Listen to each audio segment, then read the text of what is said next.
Welcome to the final episode, day 15, of excerpts from my father's memoir, The Last Mile. This week we've been bringing you my grandfather's personal account of his service in Gallipoli. He describes the conditions, the terrible kill or be killed situation he was in, the respect shown by both sides during the ceasefire to collect the dead and wounded, and he remembers the mateship he formed with his men. Pop believed in God, and he describes an incident that saw him saved when 5 of his mates didn't make it. He felt guilty and grateful, and I'll let you make up your mind. Earl Taylor will read the rest of Pop's story. There was no water on the peninsula, and though wells were sunk, I don't recall any being found, so it had to be carried by ship and pumped ashore. Rations were scarce as well as water, and as time went on, we looked a scrummy lot of hobos, no shaving, no baths, except if we could get down to the beach, which was very seldom. So we all had our stints in the front line, fire points to do. I remember the Gurkhas landing with their mules, and they were small men, but they were a tower of strength to us. The mules were used to carry loads of stores and ammunition up the steep hills to the depots scattered along the rear of our lines. Our dugouts became lousy with big lice, and those that could sat naked in the sun and went through the seams of their pants and shirts. But it was only a temporary respite, as the lice were soon back again. There is one incident that I must tell you, as it directly concerns myself. One day, Bluey Oliver, a lieutenant, called for volunteers to go out in front in the night to fill in a gap that the Turks were driving towards us, as it was getting within throwing distance of hand grenades. I volunteered. There were 6 of us altogether that night. We got through our wire, but there was only 5 shovels, and there were 6 of us. Bluey said, "Go and get a shovel for yourself."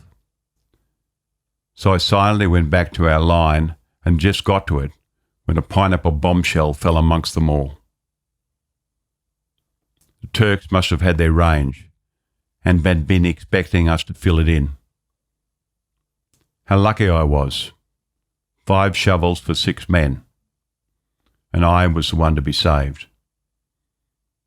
I often wonder why.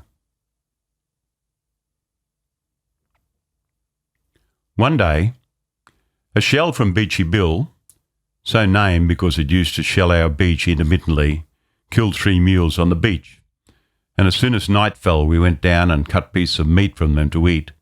Remember, we were always hungry. Well, most of us got dysentery. I started to pass blood, so Gertie Butler, our doctor, said I would have to go out to the hospital ship, which was a mile or 2 off the beach for a few days. They pinned a ticket on me and said, "Lie down on the beach with the others," and that's all I remembered. I was told afterwards that a shell from Beachy Bill had ploughed into the sand and exploded and blew us all up. I must have been out for a day or 2, and from this I had shell concussion, so that was the end of it for me, as I could not stop shaking and jumping. I was in a hospital in Egypt for a month or 2 called Luna Park. I never ever recovered from this, and as it afflicted me all my life.